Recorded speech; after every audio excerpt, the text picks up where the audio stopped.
The Oracle Arena is one map away for Cloud9 or Gambit. Facing them in the semi-finals, waiting in the wings, is FaZe Clan. It's quite intimidating stuff, but first hurdle is going to be Mirage, and that is where what we are left with in this best of 3, our second quarterfinal of the day, and our final day before we head over to Oakland.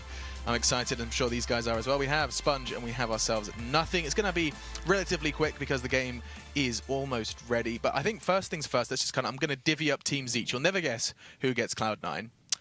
Probably not me. It's not you, Shad. Okay, just spoilers. Okay. So just talk to me about Gambit. I mean, you covered the majority of their performances on Mirage. You've seen it before. Okay, so we saw the outlier, which was that huge victory over FaZe, the 16-3. They had fantastic T-side, a lot of versatility, and Hobbit just went off. He was just zoned in, just mowing those guys down. That was a fantastic performance from him. The more interesting matchup is the one against Liquid, where it went into overtime and Twist with that boost over the smoke to kind of win it. Now, that Gambit were really good at these post-plant scenarios, or Liquid were really bad. So one of the two things there is those are 50-50 scenarios. You're not pulling out 2v3s, 2-on-4s. They're not happening all the time, and especially the amount that happened in that Liquid game. Yeah. They really need to hope for a strong T-side dictating the pace, and I think that's going to feed nicely into Jordan and talking about Cloud9 controlling middle. Yeah, well, so one thing I will give that Cloud9 has, and that maybe is the same thing Liquid could have, is North Americans are really pug strong. When you play rank S, Mirage has played a lot, and everyone's worried about the fast plays. One thing that'll benefit them there is that Gambit likes to kind of mix in these fast connector splits and these kind of cheeky mid-control to like creep out upper B fast. C9 is super aware of those kind of plays. They have really strong awareness from Tim on Cat to kind of move and know when to stack in towards B and whatnot. And so I think on their CT side, like I said, the mid control is a big thing. I wouldn't be surprised if I see them jumping out window, getting kind of underpass up mid. Right. For a team like Gambit, they don't need to do anything special. I'll probably see C9 giving up A a lot because they're not, B is something you get exploded on. Even when I was on the team, we never had a problem retaking A, so they're going to be focused a lot of times on fighting off Cat and mid and not letting Gambit win rounds that are faster, like polarizing with the strats. So I'm kind of just excited to see this match from both sides. Okay, I mean, that's kind of perfect. Basically, we find a middle ground. Both teams win their map pick, and now we find a map both are comfortable on. What better battleground for us to start this one off? Actually sounds like they're chomping at the bit and desperate to start, and I'm not complaining. More Counter-Strike on your way. Gentlemen, thank you. Let's sit back, relax, and you guys at home can too, as your casters are going to be guiding you through the final map of the quarterfinals. Yes, they are chomping at the bit. Everyone hates waiting for the third map to start. Winner of this goes on to the Oracle Arena, goes on to the semifinals of IEM Oakland. Gambit versus Cloud9. And this is the map that yesterday we saw Gambit with the Resurgence performance just destroyed FaZe. Yeah, I mean, that was utterly ridiculous. I mean, it seemed like all the planets aligned for them there, right? You kind of contrast that to their performance versus Liquid on this map, and it was a completely different story. So this really is a tale of two Gambits, and it depends which one we see in map number 3. I think if you're Cloud9, you have to come into this expecting this to be a fast-paced, aggressive style from Gambit. That's what we saw that gave him that lead. Automatic has a lot of information of these two players coming in underpass. Skadoodle in window. It's going to be a hit on A. Doja waiting in the wings on ramp. There's Mo and Fitch coming up. Hobbit on catwalk as well. And Cloud9, they're so confused of what's coming. It's all individual fights, but Tarek has held on. One bullet left in the chamber, and he's given a reprieve. But it's Russian Stewie still waiting over at A. Here's Doja being spotted, and Stewie just now coming out of Palace. But Gambit hasn't decided where to hit quite yet.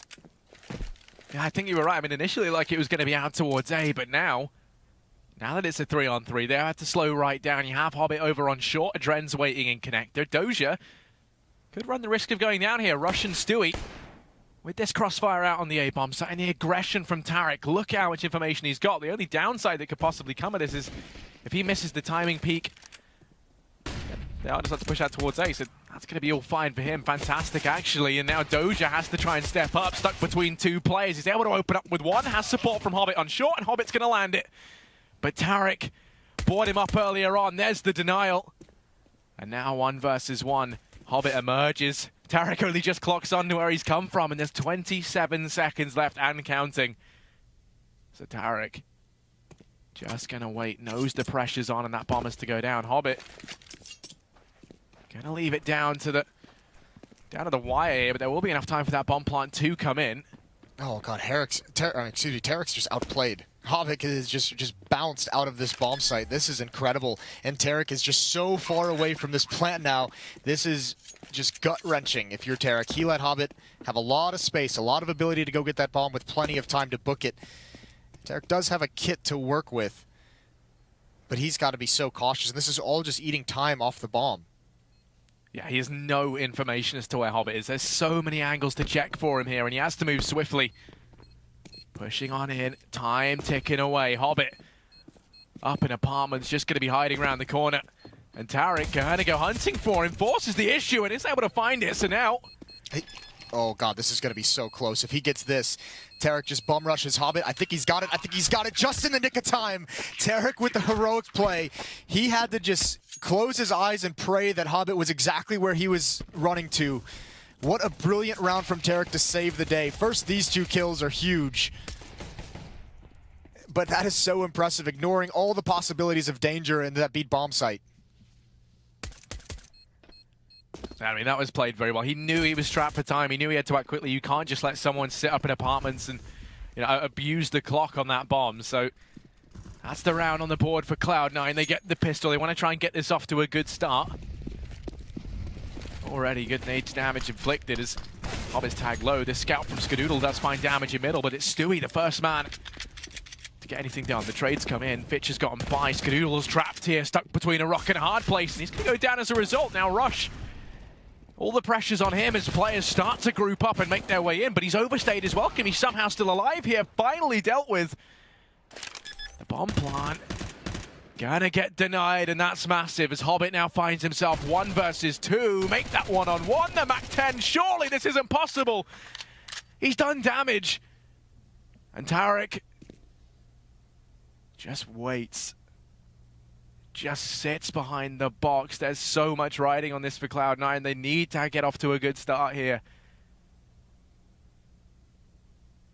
And time just ticking down. Both players adamant on just staying their ground.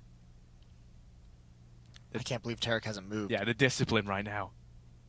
Finally, he's going to break it. Out he goes. Gets caught off guard, and Hobbit, he's able to win it out in the 1v1. The MAC-10 from range prevails, and Gambit, they will manage to get that round on the board. The force buy prevails. Well, Hobbit returns the favor there with a MAC-10 at long range. It was Tarek to beat him out in the pistol round, and that is crushing for Cloud9. They are going to have the CZs, the armor as well. 3 MAC-10s on the board for Gambit. That's so tough. And look at Clever from C9. Pop flashes indicate what's coming. They're going to rush through underpass. No one's there to see, hear, or fight it. Dren's got to be careful coming back. He doesn't have a care in the world, though. Tarek's going to be in good position. Meanwhile, they're going to readdress over towards the A bomb site. Tarek going to have a quick flank. This defense is mostly set up for mid. It's just Rush here today, and there goes Tarek. Fitch watching their back. Rush gives up his position as well. That's an easy kill for Doja. These MAC-10s going to start gaining a lot of bonus money for this Gambit team, and still Cloud9 hasn't found anything. Yeah, I mean, the second you lose Tarek and he's that far up, going to have some problems coming your way. Was expecting to see more from him. Skadoodle does dispatch of Mo over in mid. Now it's the 3-on-4. Gambit, they're grouped up, ready to push in towards A, and they will start to creep on out. They throw out that one smoke down for CT, and that's going to keep automatic out of action. He wants to try and kick things up a gear, and struggles to do so. Stewie, in the meantime, in with 2, but Hobbit instant on the return. It manages to cement that second round. It comes down to 1v1 once again for Hobbit, and he's feeling it today. Yes, he's had a great series so far for Gambit. Obviously dominant on the first map, second map as well, putting in work. And here he's lost one important clutch, but he's won a couple big ones as well. And that round is surprisingly close, all things considered, coming in. Stewie finishing up, cleaning up some of those kills at the end and bringing it down to just Hobbit. Look at this buy. They do sustain. Yeah, they just want the bonus money. They know that last round was a buy with armor. They know it's unarmored opponents, and why not just rush? Why not just build up a bank? And there it is. 4 kills for the MAC-10s, a 5th as well. And if anything, if yesterday was a preview of this, they're probably going to keep all of those. Although immediately they switch out. Fitch gets the AK-47. I imagine that Dren's going to get an AK-47. But having 3 MAC-10s in your arsenal, you can do something very fast that can catch Cloud9 off guard. More pup for Skadoodle. He's going to be taking that over towards B. 3 players here early on, so likely going to try their hand at some aggression up and towards apartments, you'd imagine. The early peek does come in from Skadoodle. No time for that though, because Gambit, they've already rushed down through mid. They want to try and play things fast and loose with the MAC-10s, but Automatic and Stewie, they're not happy with that. 3 frags between them, and now it's just Doja and Mo left standing. This A bomb site has nothing pointed out on the desk. They are just going to leave it for the retake, and that pans out perfect for them. Already the rotations come in, and Cloud9 instantly going to take one straight back. Yeah, Cloud9 was ready for that. Stewie right behind the smoke, Automatic on Catwalk as well. Easy couple of kills here for Stewie, just holding down the trigger, and that pretty much seals it. All 5 players survive. They can build up plenty outside of this. Now they have all the nades they could want. Now they have 5 kits on board. The bonus round does not pan out for Gambit. They might have to slow things down now. Skadoodle and Mo both with an AWP. Skadoodle's going to have his in connector. Mo went for a pick on A ramp. Wasn't able to find anything, though. That's the case with Skadoodle. He lies in wait over a mid. You can see Gambit there, weary of the idea that there is going to be this aggression. Stewie's the one to try and give it for them, waiting for a flash to come out. And oh, he's going to be fully blind now, relies on Skadoodle. He's got Automatic over on short, and between them, this presence in mid is a force to be reckoned with. 3 players there, stick it to Gambit, and now Doja tries to come in a refrag. He's able to get one, but that should be it. As Cloud9, they've receded back out of middle, and they will just concede that with their man advantage. Yeah, Doja's an opper in this round. Picks it up off Mo's dead body. He's got 1 kill. Tarek using that smoke to get an aggressive position. Adren right on the other side of it.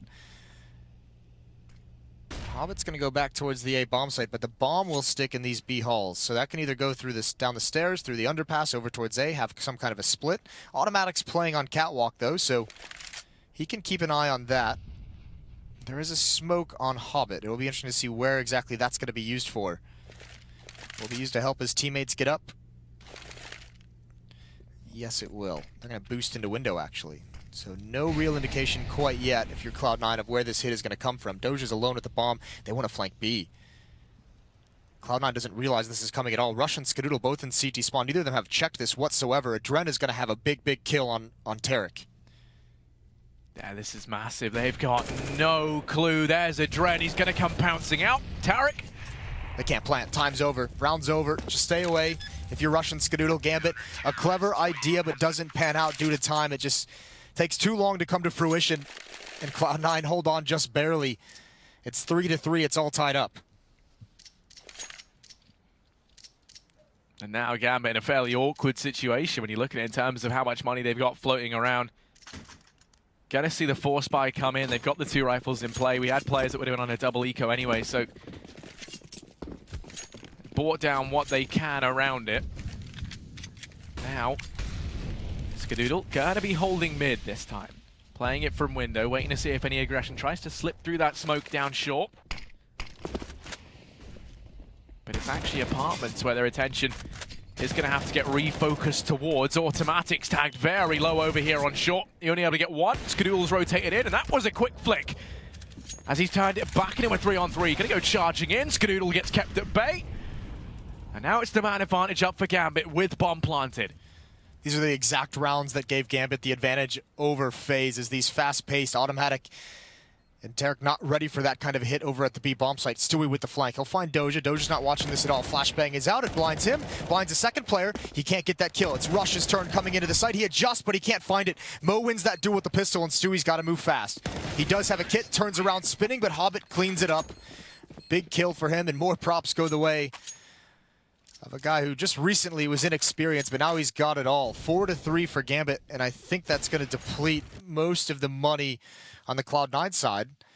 And they're going to go for an interesting buy here. Great flick from Skadoodle. It's just not enough. A double op setup comes out for C9 with CZs surrounding it. Yeah, I think Stewie's looked really good on the secondary AWP for them. Skadoodle's definitely been feeling it as well early on. So they go for a high-risk, high-reward buy, and Stewie, so for a middle, has to be careful because Hobbit is wrapping around through lower tunnels, plays it around this smoke, but Mo going to go ahead and decapitate him down in mid. Skadoodle does what he can on short, but he's tagged within inches of death. And already this A bomb site's come crumbling down. The only linchpin here is Rush as he gets left undetected. They've got no idea. Doja hasn't checked it, so he will pay for that with his life. Rush has to fight his way out, though. He can't just sit there. And look at Gambit's progress across the map. There's a player in CT spawn. Hobbit just waiting, and this should be a pretty free kill, all things considered. Actually, not at all. He misses the shots into a 3-on-3. But still, Cloud9 hasn't moved from the B bomb site, and Rush is going to have to make yet another heroic effort. Yeah, I mean, he's gone back in for more. Not a fan of shying away from the action. Rush. It's all eyes on him. He hears the bomb plant come in, nearly denies it.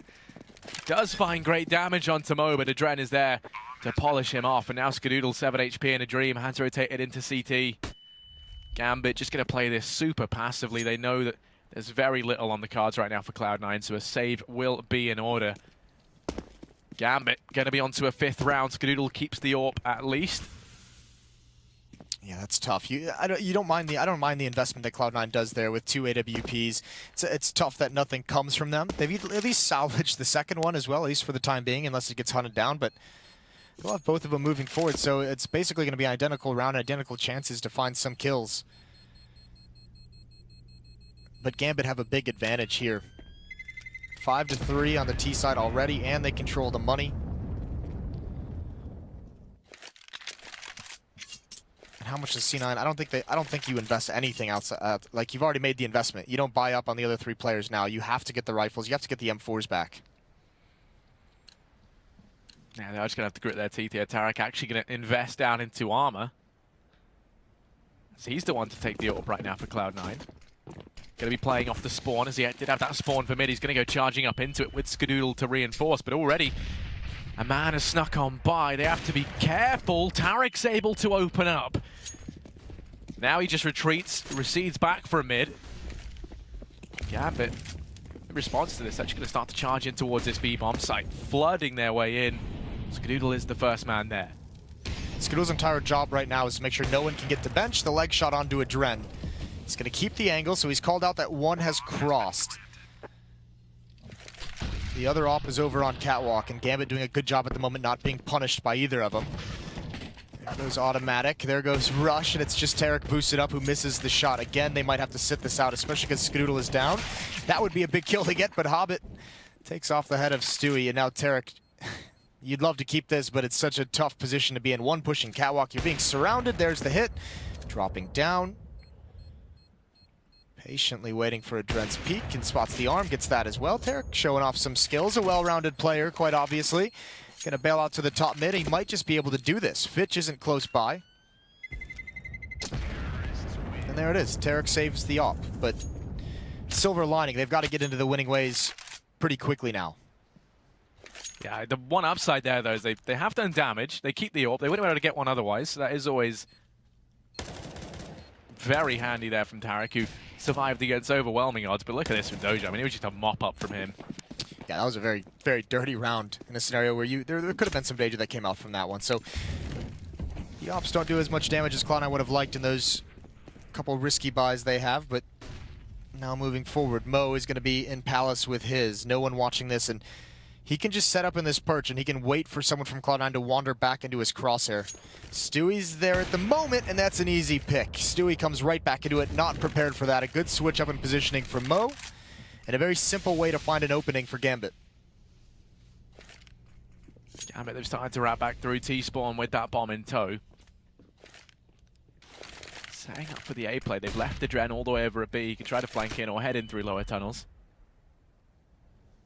Also a support from Fitch up in top mid, but right now it's Doja, the man looking to try and find an entry. He's got support from Mo up in Palace. You can see rotations are already starting to trickle on in from Cloud9. Tarek has departed B, and they're going to leave that wide open. And Gambit, they've got a fantastic read on this, starting this rotation back round.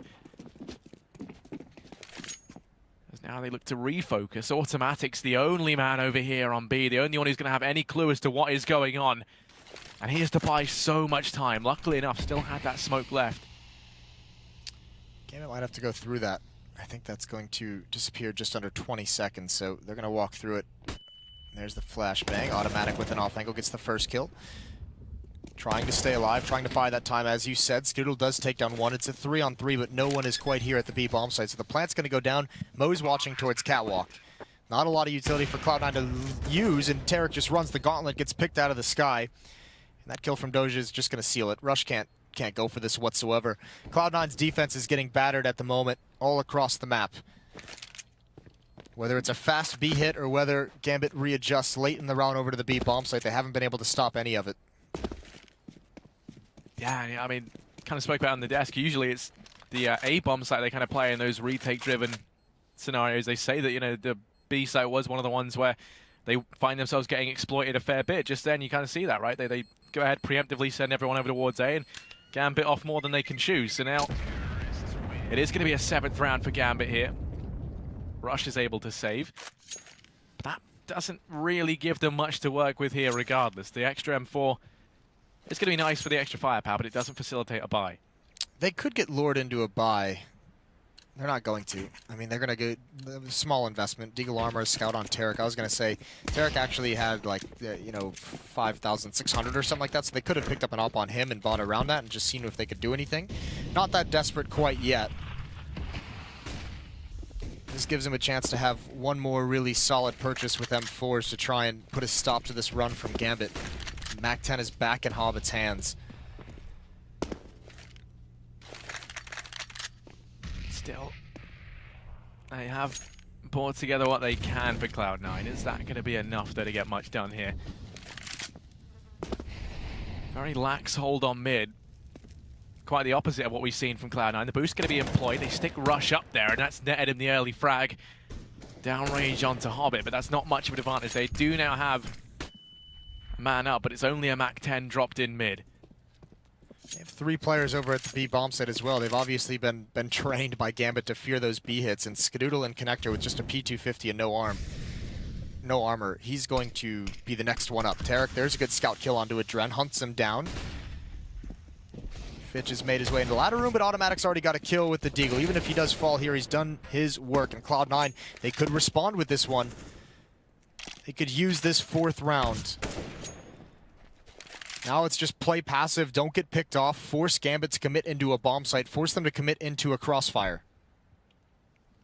You can see how reluctant Gambit are, but with only 25 seconds left, they have to get moving. They have to pick a site, hedge their bets, and make their way in. It's going to be A, but Stewie, well, he massacres both the players in Connector. They get shut down.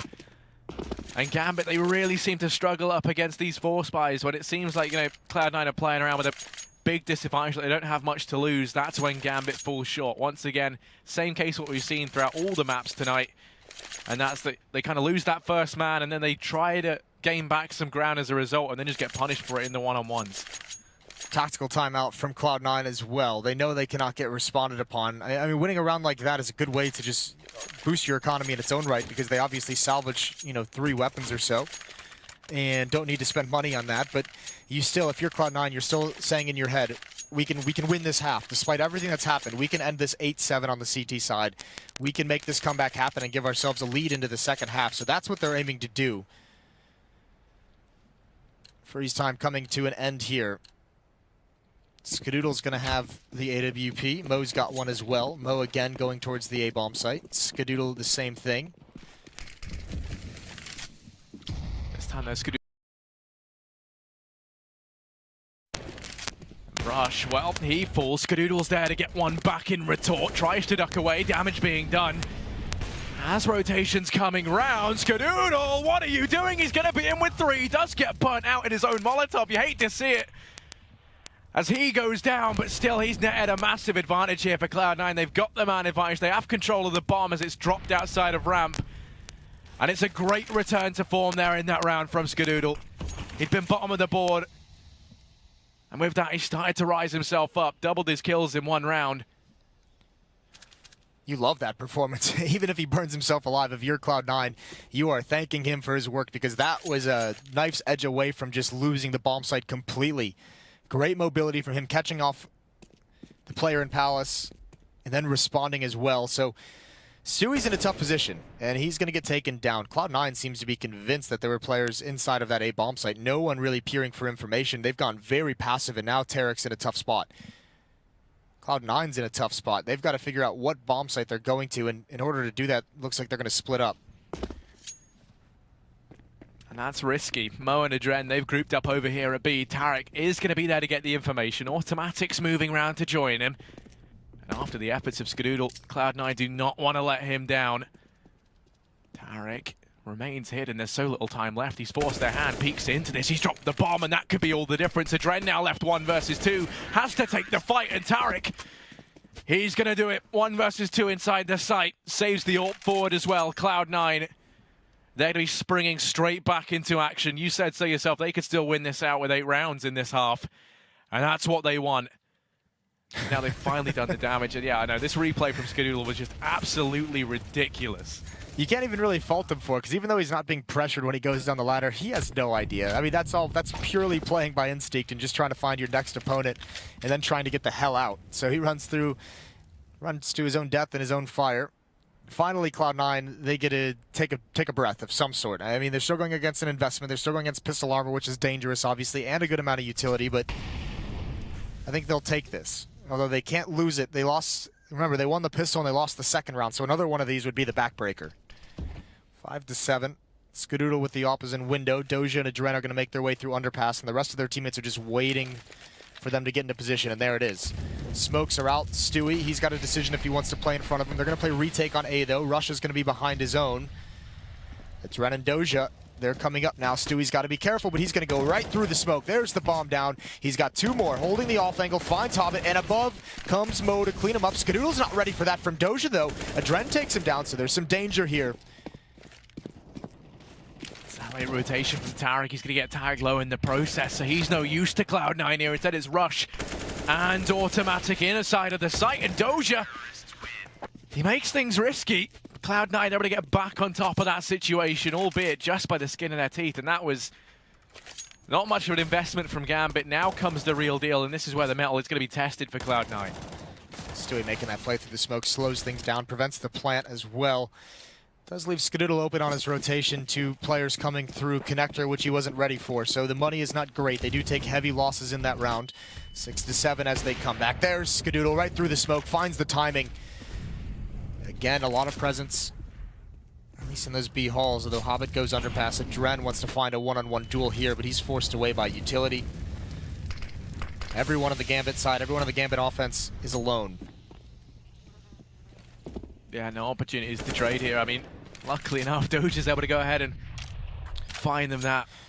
That's the second time Stewie's been caught off by that peek over in Palace. This time at least he's aware and he dinks Doja, but he's died twice now to the same way. Gambit, they're just going to be given mid on a silver platter from Cloud9. The only man who can do anything about it is Automatic. It's a big fight in Palace, though. Rush is getting aggressive, and Doja forces it back with 6 HP. Skadoodle's got to protect him from behind, from connector. Hasn't taken a shot just yet, and he's feeling uncomfortable inside the bomb site. There's Hobbit. He's been spotted as well. Skadoodle goes for the peek, and he wins that. Big kill. Automatic chiming in also. Fitch in window could turn the tides. Doja's low, so it's got to be on Fitch. And Tarek, meanwhile, rotating back to Catwalk. Skadoodle again holding down the fort, but they're so low, and they're dodging all these bullets. Somehow Doja hasn't been able to grab anything. And 4 kills for Skadoodle. Cloud9 ties it up 7-7. I mean, there's just something about Skadoodle. I mean, he can just be having an off day 1 minute. Right? It doesn't look like he's going to pick things up, and then suddenly he's propelled back and being just such a key player for Cloud9. It took him a while to get going. He only had 3 frags up until 2 rounds ago. And now going to be sitting pretty with 10 kills to his name. It's gone down by 1 because of the suicide. Ah, I see what you've done there. There you go. I was wondering about that. Clever, clever. Tarek with the up this time. Automatic trying to spam. There's good mid-presence here from Gambit. Fitch and Mo up top. Hobbit coming from the underpass. Stewie in the window room. No eyes on it to any degree. Automatic doing what he can to watch for a connector, but a lot of attention his way from utility. There's the pick from Tarek. Dren's been looking for that one-on-one. It hasn't worked out too well, and Automatic's Molotov is going to slow down this catwalk hit. Yeah, quite crucially as well. I mean, they're looking out for a way out of here, but Stewie going to be posted up in window. Denies the presence of Mo. They've been allowed to slip up through connector and into jungle. Stewie still waits, holds down the fort, and Cloud9, They do exactly as you said, Jason. They're going to be able to win out the half with an 8-7 scoreline over Gambit. And you got to be so happy about that ending this first half. It looked so scary for C9. They took the timeout, and you know that's what they said. You know they said, let's win these last 5 in a row. Let's go into halftime with a lead, and they do just that. 8-7 for C9 in this final map. Loser goes home. We'll see how it ends after the break.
One half remaining for one of these teams, and it's the Oracle Arena for the other. Tarek and Doja both leading their squads at the top of the scoreboards, trying to find the arena. 15-7 for Tarek, 14-13 for Doja.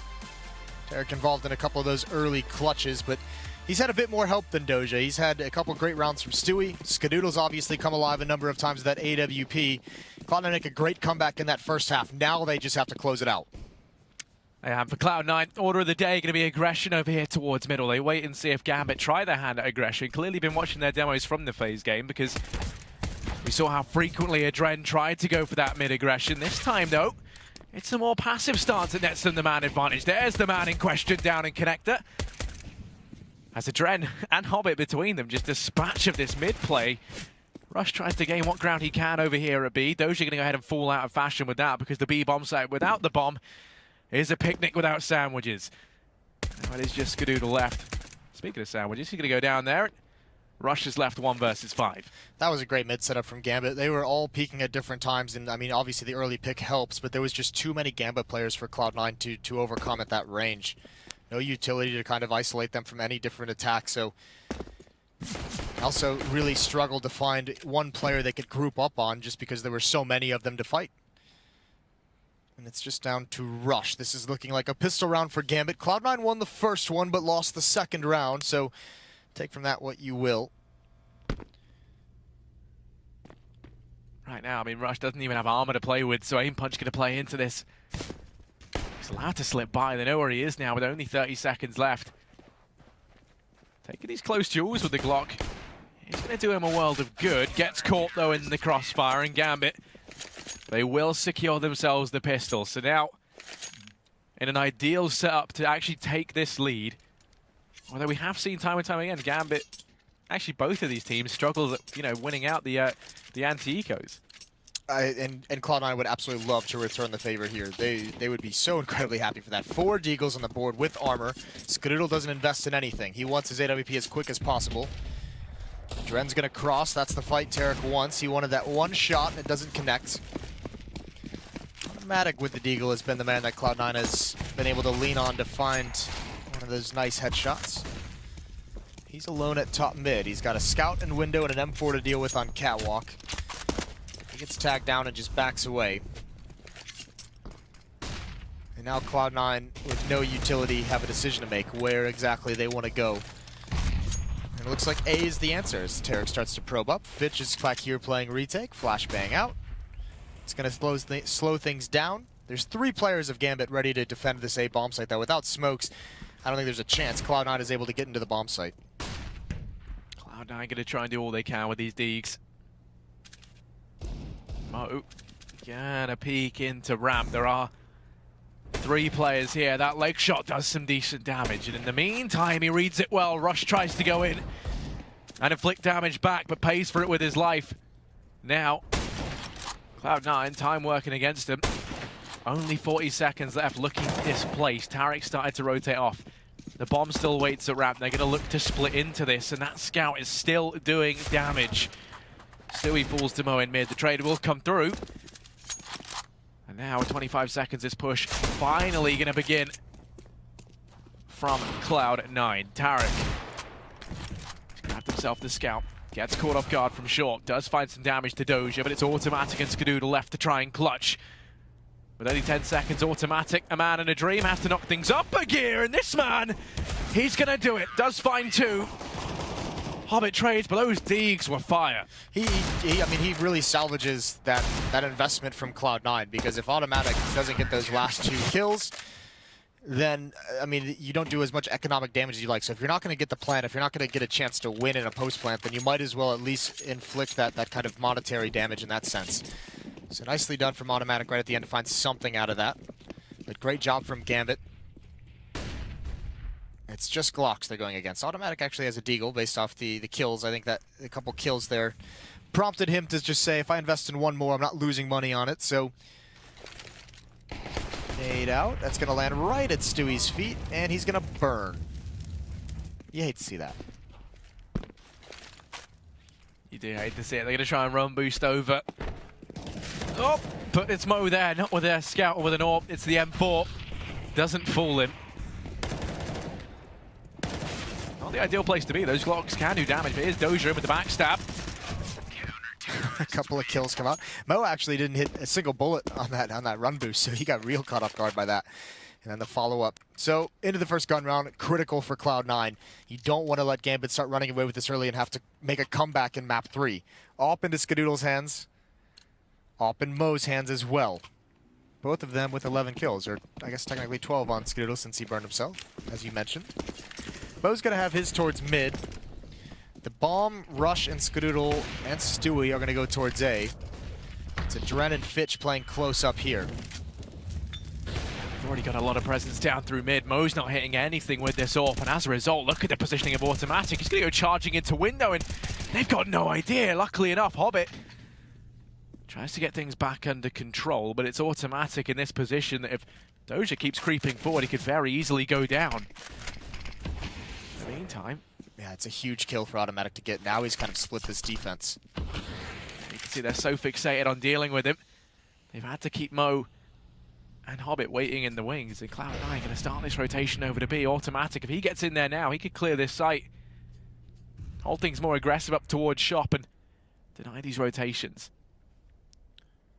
It's kind of cool because it was Automatic initially in mid when he got that position that kind of was a lurker, and that's how he gets that kill on a Doja pushing up on catwalk. Now that he finds that success and he creates an avenue to get out, it's Stewie who becomes the lurker in Palace. Now they have a decision to make because they don't really have a lot of utility to cross up and go to the B bomb site, but they've at least forced Hobbit back over to B. They've forced Mo to be very passive because they don't have control of window room, so they can use these smokes and the 2 Molotovs wisely. They can find some entries onto this A bomb site. There's 25 seconds left. They're going to have to speed this up.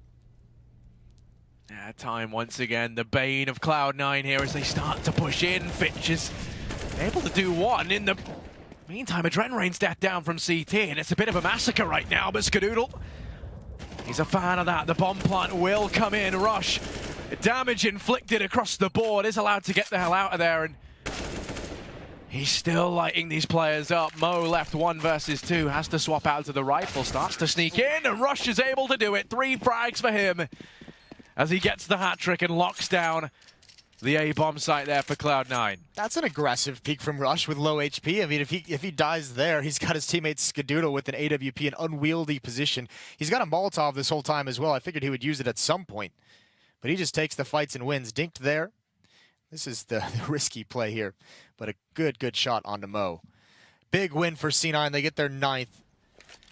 Gambit call a timeout. They're out of money. Adren's got 5,600. He's the one who can feel comfortable buying whatever he wants, but the rest of them would be back on a pistol, so this is going to be a save for Gambit. So Cloud9, they do reset. It goes back to those Deagle kills that Automatic got right at the end that forced the rebuys and a couple of Glocks in the following round. So we've got what could very easily be a tie game on our hands pretty quickly here. I mean, we've got a Deeg purchased up for Fitch, but that is literally it for Gambit here. P250 going to come in late from Hobbit just to prove me wrong. Cloud9 stacking up at ramp, and they're very wary of the fact that Gambit might try something aggressive here, might try and switch up the pace as the money has run dry. Mo holds things aggressive. Fitch is over on stairs. Now the push comes in. They don't check for Mo. He does find damage, but that's it for him as Tarek lands the quick flick on up. The push now starting to trickle on in. There's everyone here from Gambit. They're going to be using that boost that Liquid used against them just the other day to try and net an advantage. It's not meant to be, though. There's a rifle there. You can see they're desperately trying to claw their way onto it. Dojo to pick things up. But he'll fall promptly after. Fitch left 1 versus 4. Just wants to try and inflict any extra damage at this point. Oh, how's he been allowed to push so far out? Tarek was holding the angle, but Skadoodle's the one to find the frag. It's going to go 10-10. All tied up. You'll notice as well, Cloud9 is employing a smoke onto stairs that doesn't land at the top of stairs. It lands a couple steps down, so it still blocks off any defender that's there, but it allows Stewie the ability to jump over and have clear vision and take fights around the edge of it. So that's something to look forward when it comes to the gun rounds. Tarek, a little bit lucky there. That wasn't a CZ or a P250 because that could have done a lot of follow-up damage, but that kind of a save round was all for this next one as Gambit buys up and they invest into it. Mo's going to have the op. They do have a UMP on Doja, but they've got a couple of N4s as well. Tactical pause out of Cloud9. They know this is a big round. Every round is essentially big down the stretch here. 10 more rounds in this 3rd map, potentially. Winner going on to the semifinals in the Oracle Arena starting on Saturday. And they would be playing FaZe, and Cloud9 would be playing in front of a home crowd. And we all know Gambit has had one of the teams that's had probably the best edge over FaZe in the past in this impressive run out of FaZe. So a lot of implications that can go into that semifinal. But right now, going to be seeing Mo. He's got himself the AWP. Currently waiting a connector. And Cloud9, once again, a complete switch up. It's going to be almost everyone over here towards B. They do leave Tarek behind. This really is crunch time now for Gambit. I mean, their economy has bottomed out. They've got $300 between the 5 of them. So buying to the next round is a no-go. Even if they win this, they want to try and win it cleanly because it's not a similar story for Cloud9. They'll be able to get something together regardless. Well, they're hoping this small amount of pressure from Tarek is going to keep some players over at A, maybe make them adjust their positions across the map. We'll see. Keep your eye on the mini-map if anyone moves. At the moment, it's just a Dren who considered it, but with no actual presence at A, that does essentially nothing.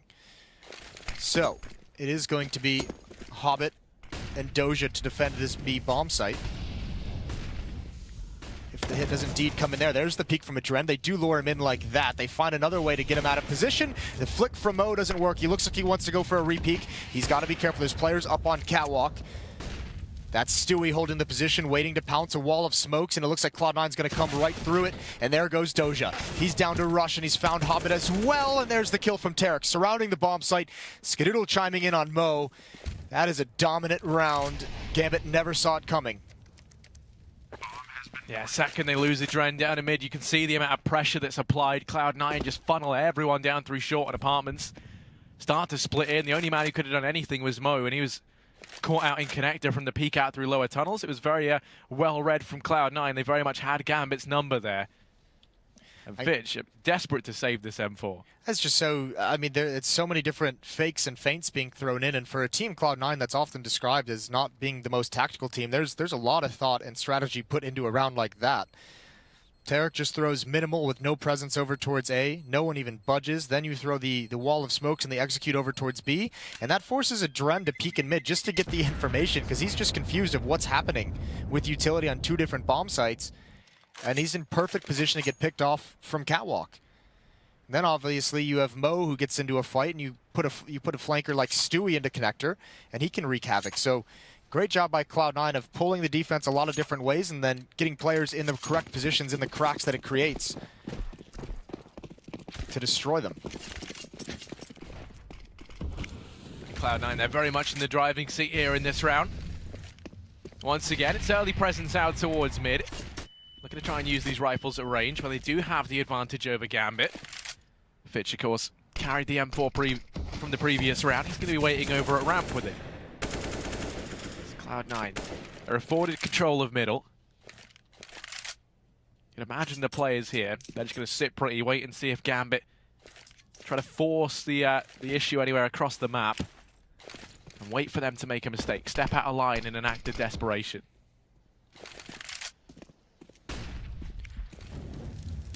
Fitch has that M4 over towards the A bomb site. He's backing off now. He's got to be careful.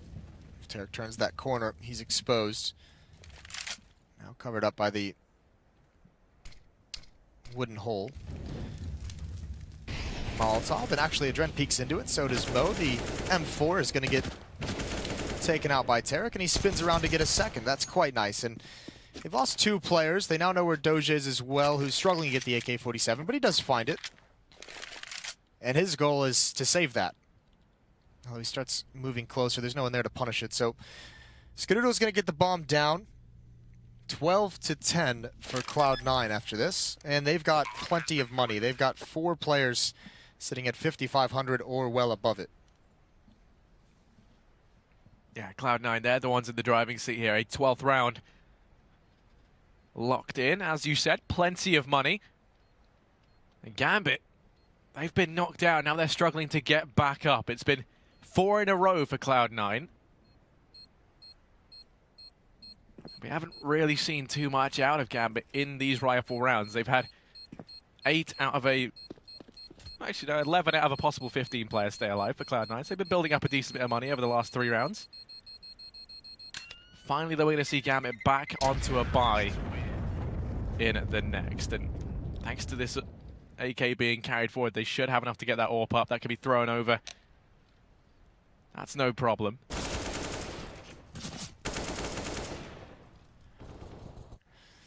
Well, another timeout coming for Gambit as they have been stumped in the second half. The defense is getting run over ever since the guns have been in Cloud9's hands. A couple cool tactics from C9 in this half have put them in a good lead.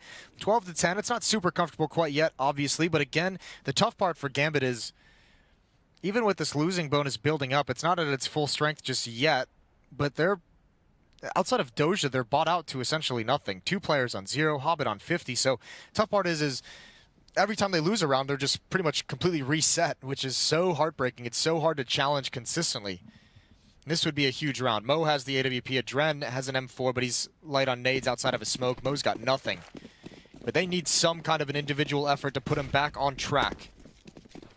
And Cloud9, they're not messing around. This isn't going to be a subtle round. This isn't going to be a tactical round. This is just going to be a barrage towards this A bomb site. Stewie's going to lead the way up.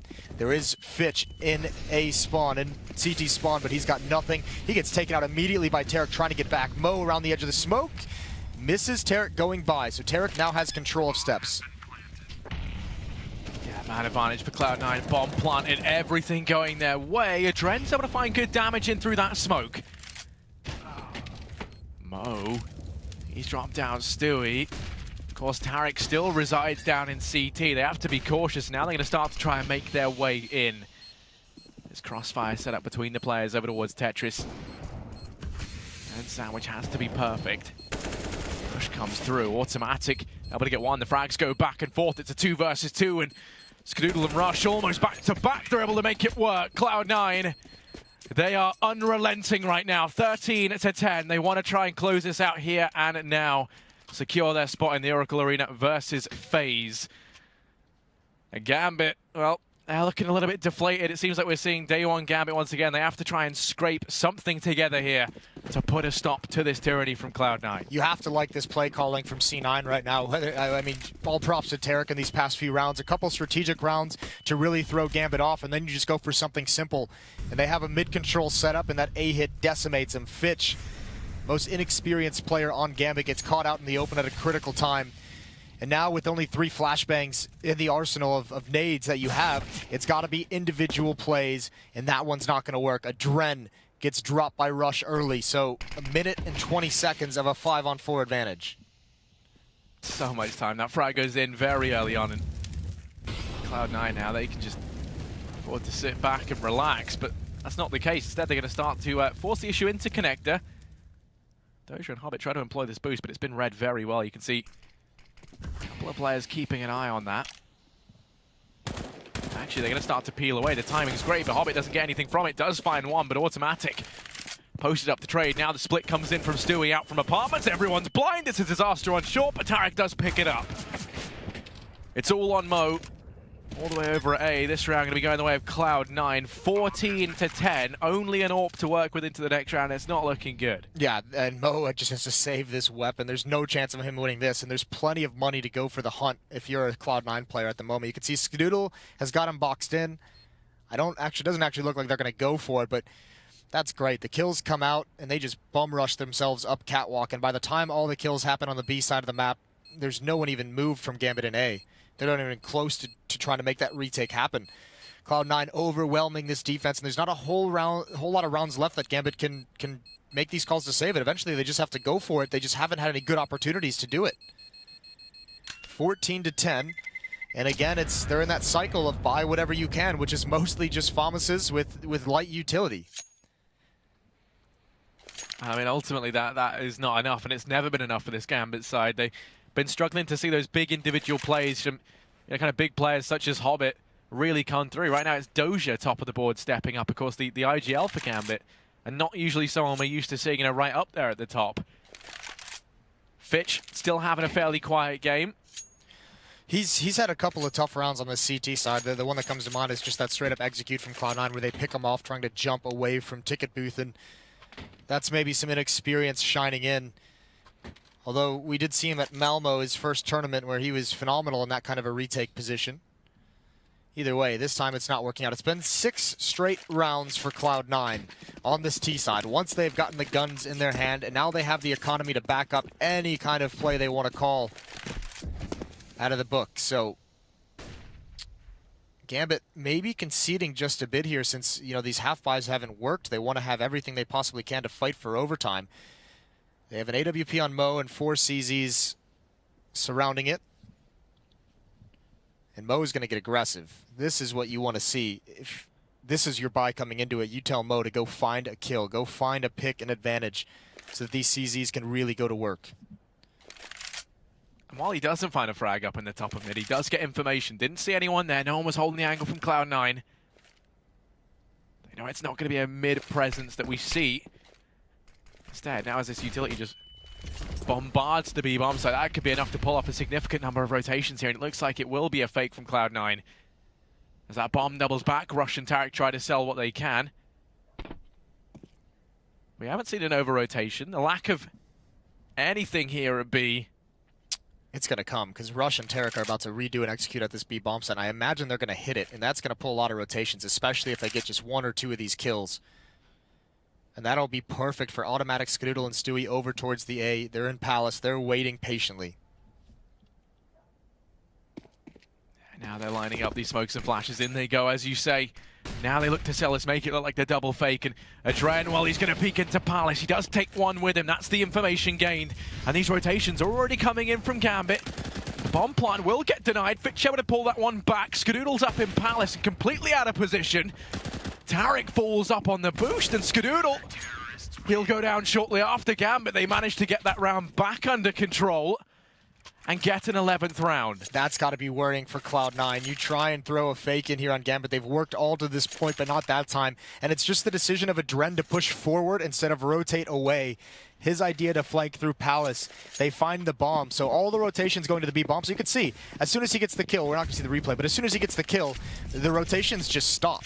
They just stop and everyone moves back towards A because the bomb's been spotted on the radar. Now they have a new breath of life.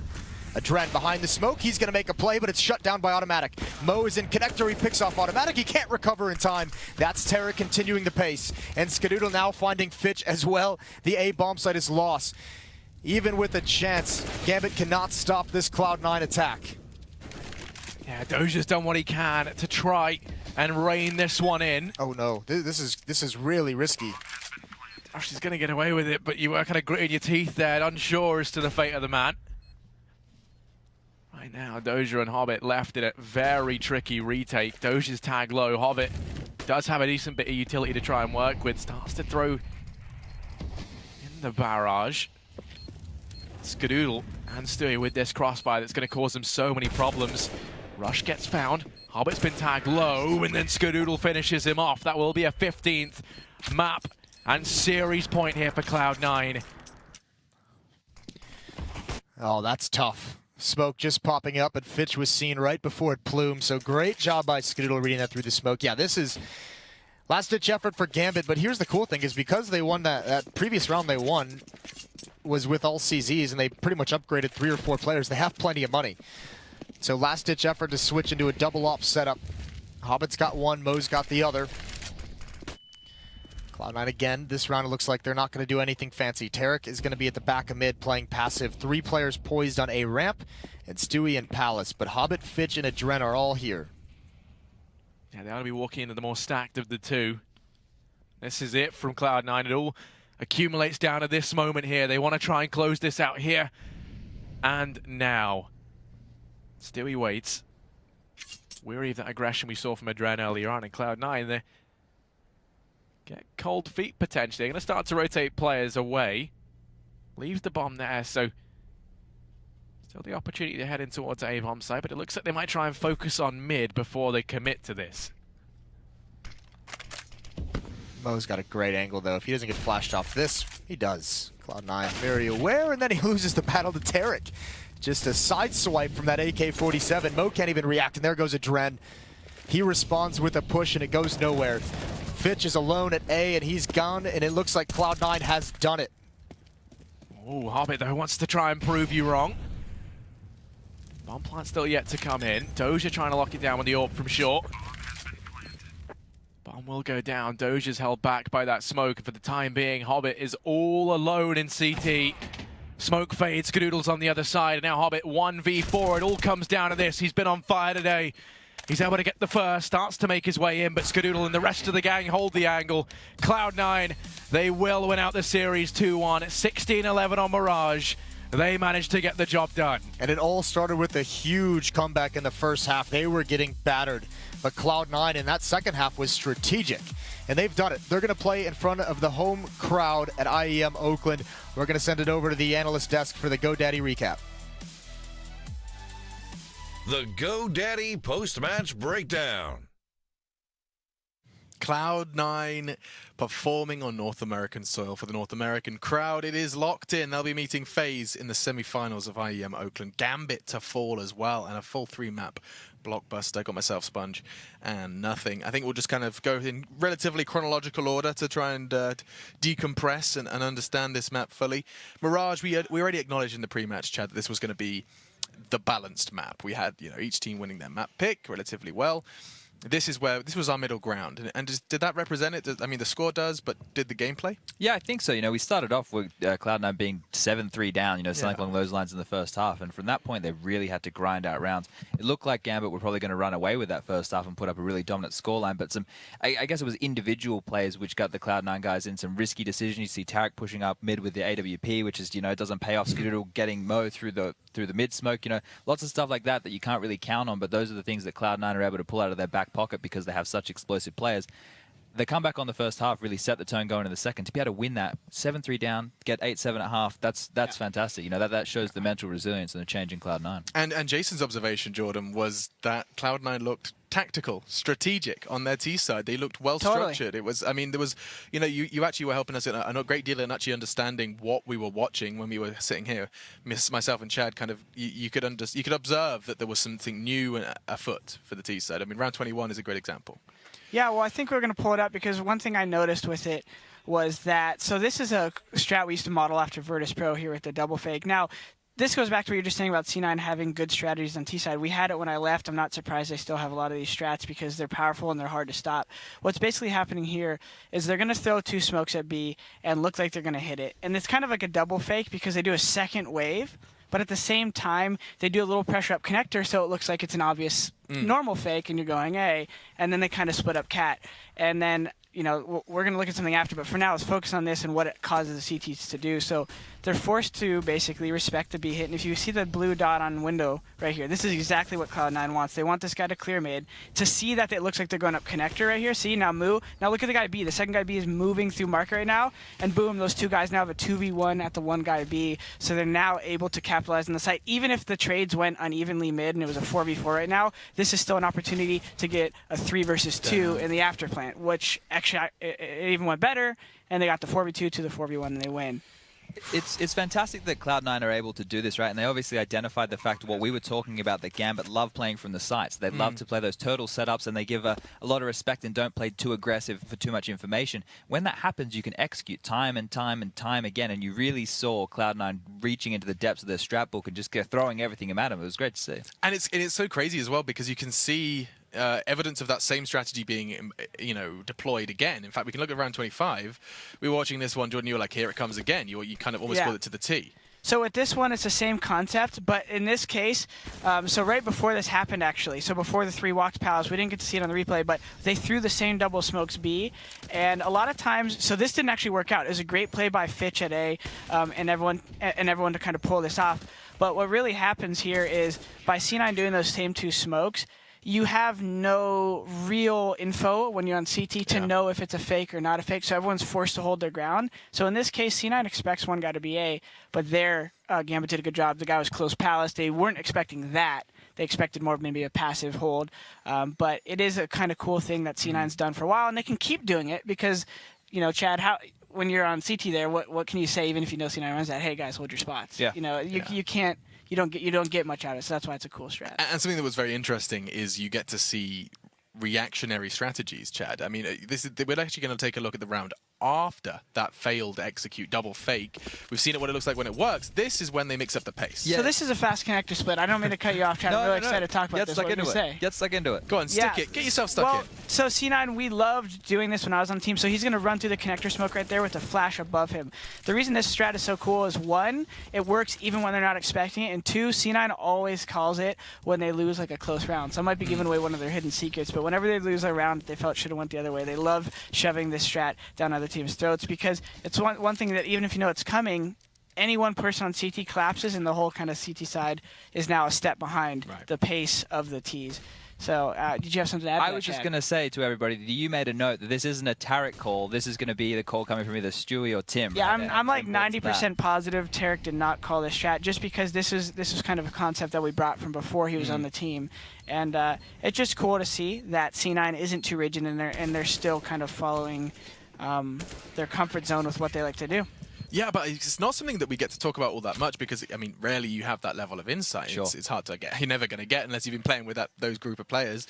But I didn't quite understand or comprehend that there is very clear tells and reactions. And, I mean, human beings have habits, right? And so if that's something that works for them, we see that bleeding over through roster changes, through in-game leadership changes. That's just something that works for them. Yeah, I mean, I think basically one of the best ways I've had it explained to me before is that, because it's meta, right? Everything is meta. Everyone knows kind of what the best strategy in a map is, right? It's about making them think you're going to do the obvious thing and doing the other thing. And the concept sounds super simple, but that's, I think, what's so exciting about Counter-Strike. You know, you have such a simple game and simple maps, but you have a way to kind of ever change the strategy and approach by kind of getting in the heads of your opponents or getting too far ahead. So it's really neat to see, and watch that as a fan of the game. And, the brain behind the brigade for Cloud9, or at least one of them, is standing by with Stunner now. We do have Tarek for the post-match interview. That's right, Tarek. You guys have toppled not one, but two major champions this tournament, now taking down Gambit, finding yourself a spot in the semifinal. Let's just talk a little bit about the end of the game to kick this off. How did that one come to play? How did it come to fruition? Who called that? Stu was helping a lot during that Mirage game with calls. I want to give props to him. But even all my team, Tim was helping a lot on Cobble too. So even though I'm the designated caller, everyone has ideas of their own, and it makes it a lot easier for me. So I'm happy about that, and I'm just got to close it out. Sort of like an input system. Everybody's giving a little bit to the piece of the pie there, and specifically it helps too when you have a player like Skadoodle coming out and just opping the entire world, I suppose. Yeah, Tyler was playing great. I know he gets a lot of flack, but a lot of people don't know what's going on within the team because it's only the outside perspective. So he's a great teammate, and he does his best to help us. And he doesn't deserve all that flack that he gets. Well, he definitely does get some heat for it, and that's becoming a trend. I mean, we saw Fallen talking about it earlier in terms of you go on the message boards, you go on the forums, and people are just roasting people alive. Not completely appropriate, dare I say. Yeah, I mean, you can't really tell what's going on from the outside because you don't know what kind of contributions he's making to the team, and it's not easy to tell, so yeah. Well, you guys do have FaZe up next. That will be your next matchup in the Oracle Arena in front of a big crowd. Talk to me about playing in front of a crowd on home soil. Yeah, I think it's going to be great. We have a lot of fans coming out, I'm sure, and I hope we get all that support. FaZe is going to be a tough opponent, but with all the support of the fans, I think we'll be able to push through. Well, best of luck to you guys. No bias there, of course. Either way, we're going to give it back to the Xfinity Analyst Desk one more time. Thanks so much, dude. Yeah, we'll be seeing more from Cloud9 and Tarek over on Saturday, where they'll be playing their semi-final bout versus FaZe. Anything that kind of standing out from that interview, Jordan? He's talking about the criticism Scar receives, talking about the support framework, which we've already covered in terms of leadership. I mean, what's jumping out from that one? Yeah, I think it's just cool, obviously, to see them get each other's back, see the camaraderie on C9. I was a part of that same vibe. And, I think it is important to remember. You've been a part of teams where everyone has kind of roles. You had someone like JKS on your team who everyone's going to say, oh, the kid never talks, he's not doing anything. But everyone kind of has a role, and you make the strategy around that. And it is cool to... see someone like Tarek encourage for the fans to read between the lines and not always just look at the scoreline. So. Yeah, stats don't tell the whole story. I mean, Chad, you've always been an advocate for that statement. Yeah. Sometimes they do, though. Sometimes they do provide real insight for sure. Yeah, they do. They can't be forgotten about or ignored. They can't be forgotten, but it is important to be open-minded. Context. For sure. Context is important. Context to statistics. Yeah. Just like life. Just like life. And the final thing I think from that interview is playing in front of a home crowd.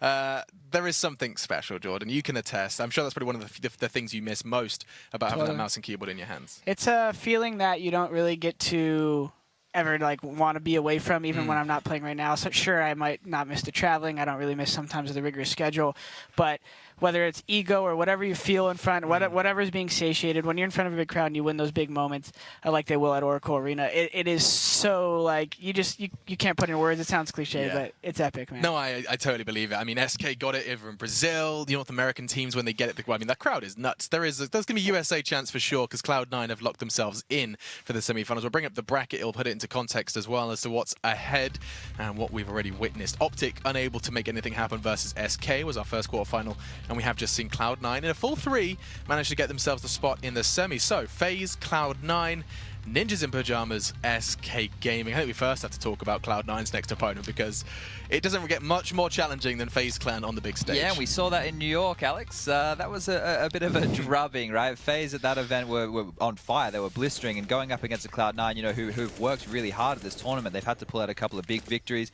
They beat the likes of Astralis and SK on train, and they've showed different brands of CS, very strat heavy like we just saw, and free flowing. Taking on a team like FaZe who can do exactly the same thing, and firepower is probably even deeper, is going to be a tough task. They are very intimidating. Every single player is filling in. I mean, this is from one map, but it already looks like a frag movie. You've got the likes of Nico, Guardian as well, getting those 3Ks, even on the T side, just entering into bomb sites, and that's what they're going to be up against. That's the reality for Cloud9. They do have a day to prepare, and admittedly, it will involve some travel. They're going to be off flying over to Oakland as well. They're going to be getting themselves ready and as prepared as they can be for Carrigan and his band of AIM stars.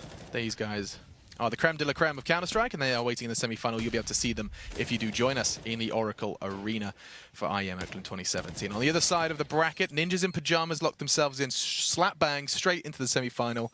I think that took a lot of people by surprise, but there is some real positivity surrounding the Ninjas in Pajamas roster currently, Jordan. Yeah, I mean, Rez and Draken are relatively new, as you see here. I remember one of my last games when I was playing for C9, we played against him, and he just has that kind of epitomizes the Swedish kind of up-and-comer, someone who kind of just is a free-flowing player. You kind of see him take these battles and duels in the open and always win them. His Deeg is insane, his AK is insane, his pistols in general are super gnarly, and I think just quite in general, NiP needed this in recent time. Definitely. You know, they have so like Forrest. He could probably play till he's 40. He could, you know, like literally these guys are animals. But you need that inspiration, right? You need that motivation. I think Rez and Draken are these kind of these kids who want to play.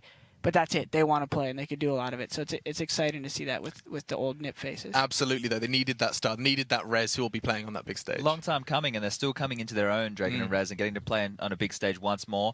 Defending champions NiP, obviously different roster, but going up against an SK who, I guess they had the final last time. They played in the final of Oakland last year, so they're going to want revenge for that one, I guess. A grudge match is going to be going down in the Oracle Arena in Oakland on Saturday. So there's going to be a little bit of a day's break. You can go and play some Counter-Strike instead of watching it, and then you'll be back with us on Saturday when we return for the semi-finals in the arena for IEM Oakland 2017. We can't wait to see you there.